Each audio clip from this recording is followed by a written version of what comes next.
Welcome to Dark Tales. Here, we don't just tell stories, we bring them back to life. So turn off the lights, take a breath, and listen closely, because what you're about to hear really happened. There once was a small family living a quiet life on the outskirts of the city. A father named Samir, his wife Nadia, and their little boy Kareem. They lived modestly, surrounded by the noise and rush of urban life. But one day, Samir found an old countryside house for sale right beside a beautiful river deep within a forest.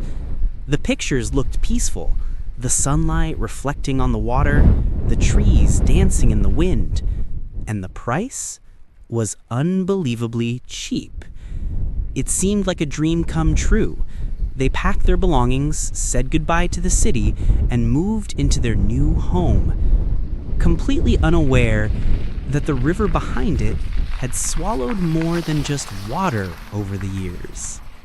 From the very first day, something felt off. The moment they entered, the air was unnaturally cold. The house was silent, too silent, as if it had been waiting for them. The walls smelled of mold and something else, something rotten, like wet soil and old decay. Still, Nadia smiled and said, "It just needs some cleaning." But deep down, Samir felt watched. He couldn't explain why, but it felt like the house was breathing. That night, long after midnight, Kareem woke up screaming. Samir and Nadia rushed to his room. The boy was trembling, tears running down his face. He said there was a man, a wet man, standing by the window. He was smiling at me. Samir checked outside. There was nothing, only the quiet rustling of leaves. He comforted his son, thinking it was just a nightmare. But Kareem's words echoed in his mind all night. The wet man. The next morning, while Nadia was cleaning the kitchen, she noticed something strange. The floor was wet. Small puddles of water had formed beneath the door that led to the backyard. When she opened it, she saw the river glistening in the sunlight, flowing quietly just behind the house. But as she stared at it, something broke the surface. A pale human hand, slowly rising from the water, then sinking back down without a sound. Her scream shattered the silence.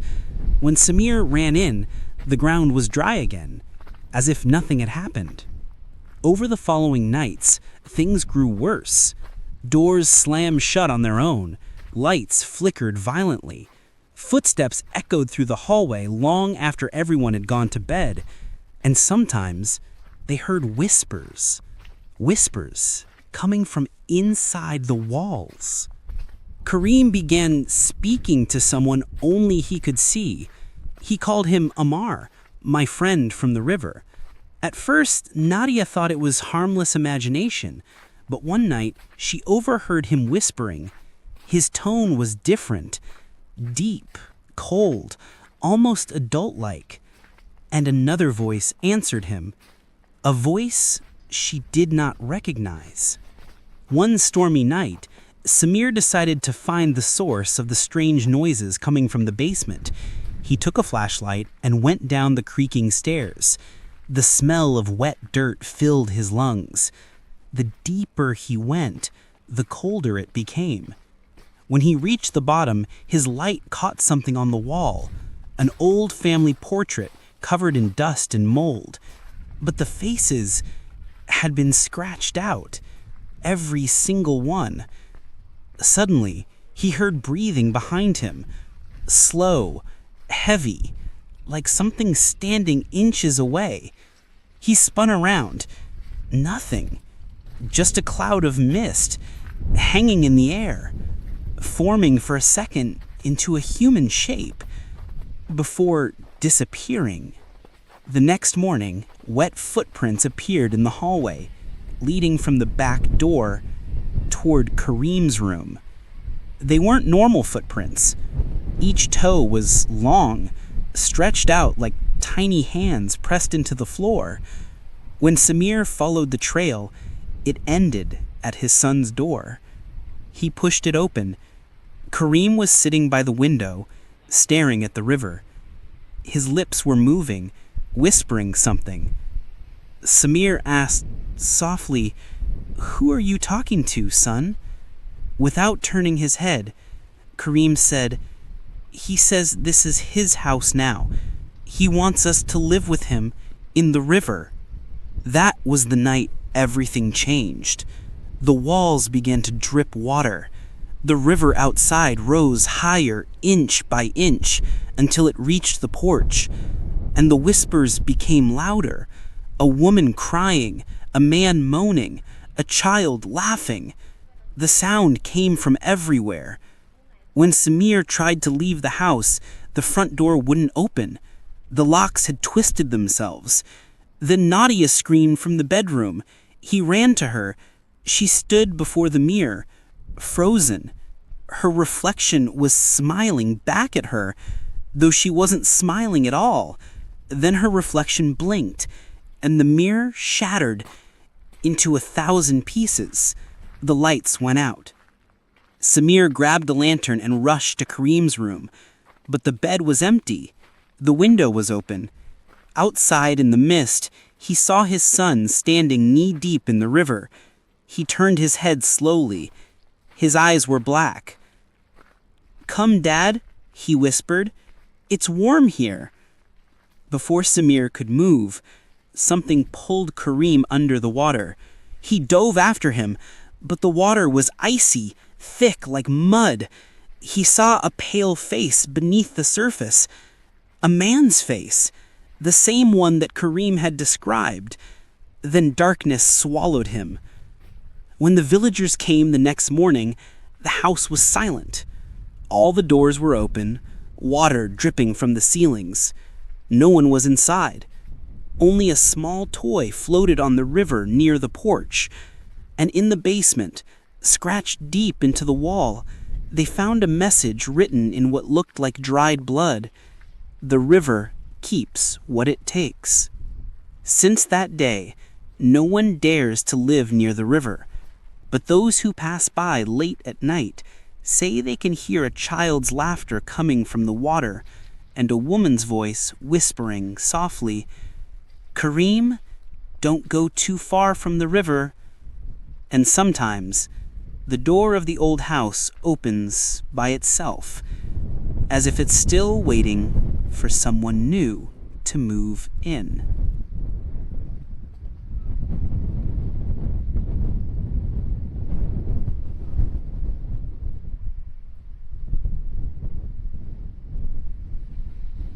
The Anderson family lived what most would call a perfect suburban life in the quiet town of Hollow Creek, Pennsylvania. There was Mark, the father, a hard-working engineer, Laura, his wife, a gentle school teacher, and their 2 children, Emily, aged 12, and Jacob, aged 8. They had recently purchased a large Victorian-style house on the outskirts of town, a beautiful old home with high ceilings, oak floors, and a garden that overlooked a dense forest. The realtor had described it as charming, and the price had seemed like a steal. At first, everything seemed ideal. The family settled in quickly, enjoying the spacious rooms and quiet streets. But within the first week, subtle signs of something wrong began to appear. It started with small things. Doors would creak open on their own, lights flickered in rooms with no faulty wiring, and sometimes they would hear faint footsteps in the hallway late at night. Mark and Laura brushed it off, assuming it was just the house settling, but Emily was the first to sense that something was different. One night, while lying in bed, Emily whispered to her parents, "Mom, Dad, there's someone standing in my closet." They laughed nervously, thinking it was a child's imagination, but Emily's pale face and trembling hands told them she was serious. When Mark checked, the closet was empty, yet the air was icy cold, and the faint smell of smoke lingered. Over the next few days, the incidents escalated. Emily's favorite toys would move from room to room, even when the doors were closed.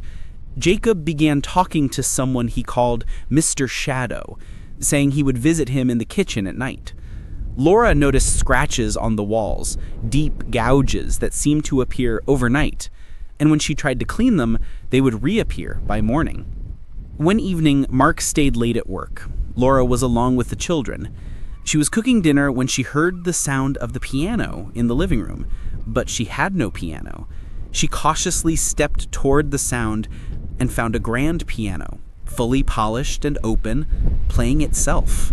The keys moved with perfect rhythm, yet no one was there. A cold hand seemed to brush her shoulder, and she spun around. The kitchen was empty.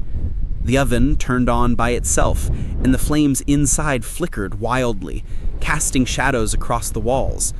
That night, the family tried to sleep together in the master bedroom, but even there, the house refused to be silent. Doors slammed, floorboards creaked, and the children claimed they saw a man standing by their bedroom door. Mark and Laura were terrified, but insisted they had to stay. "We can't leave now," Mark said. "We own this house."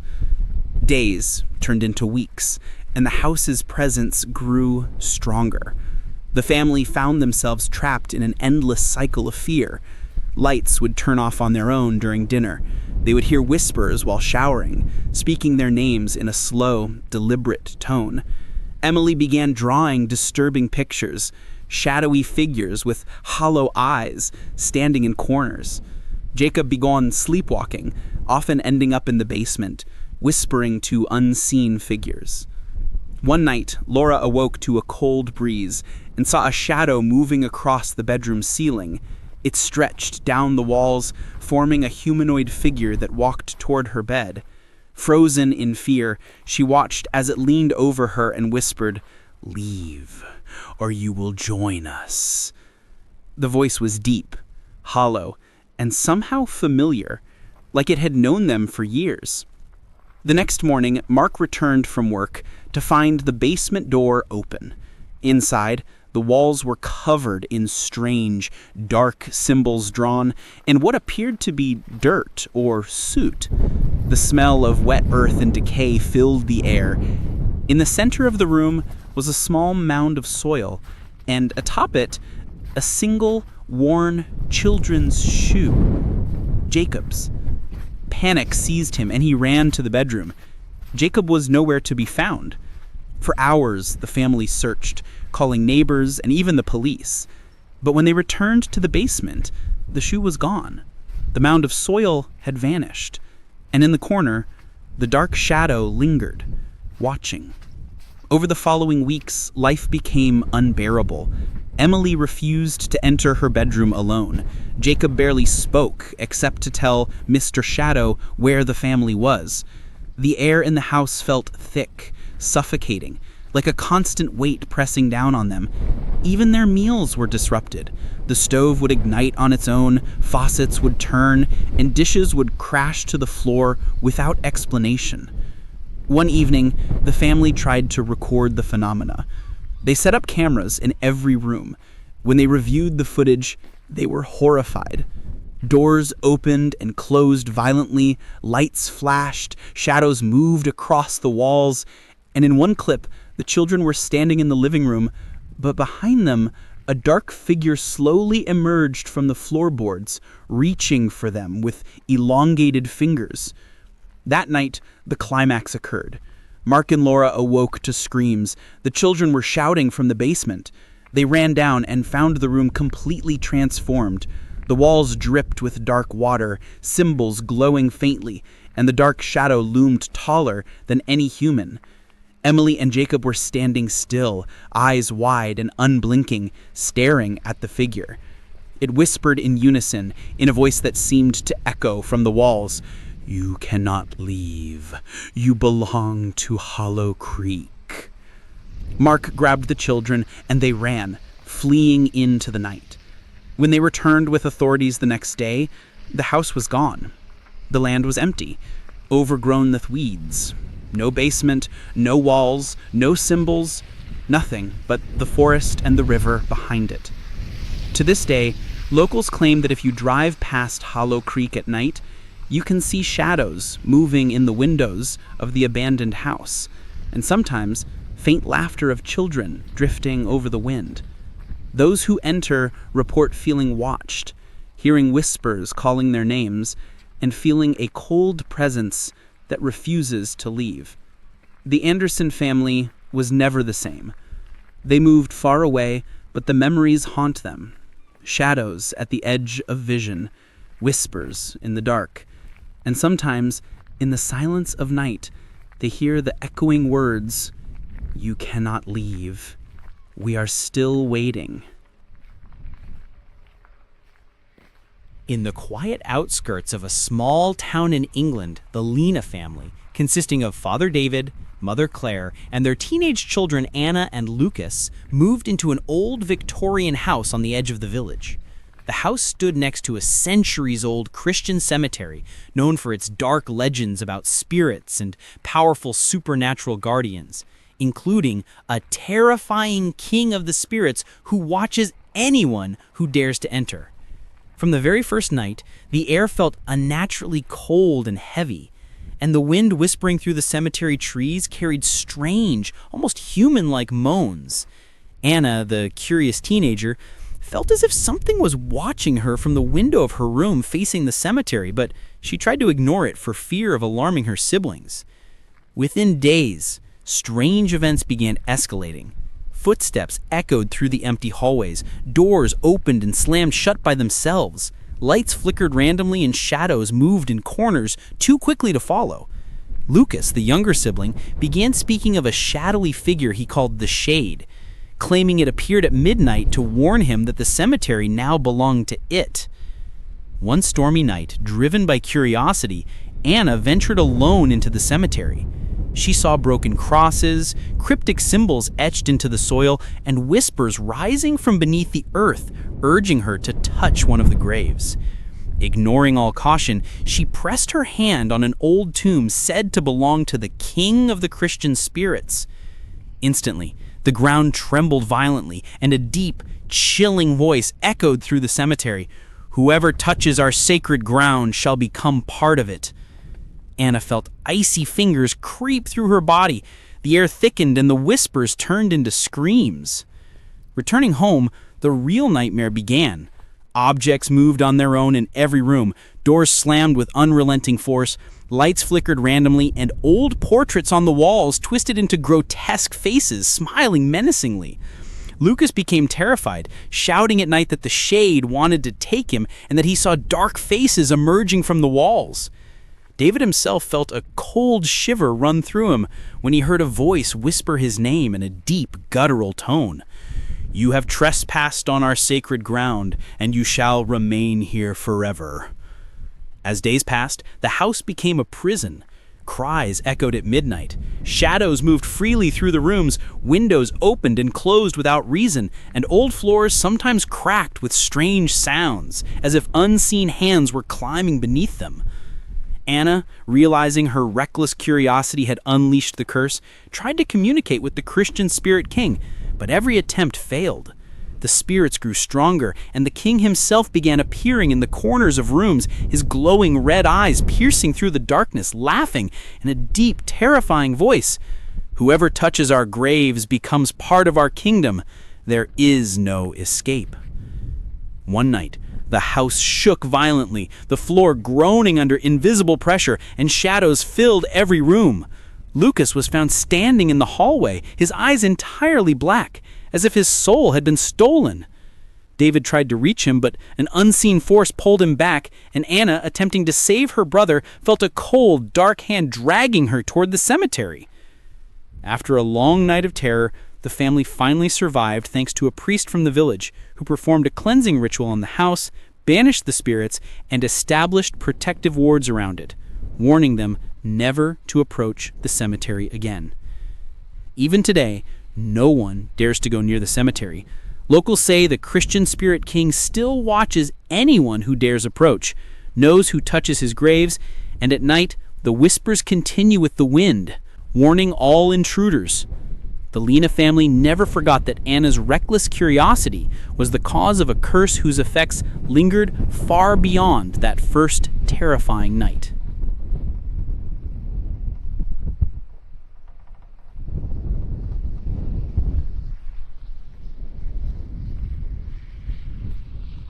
I used to look forward to coming home from work every evening so much.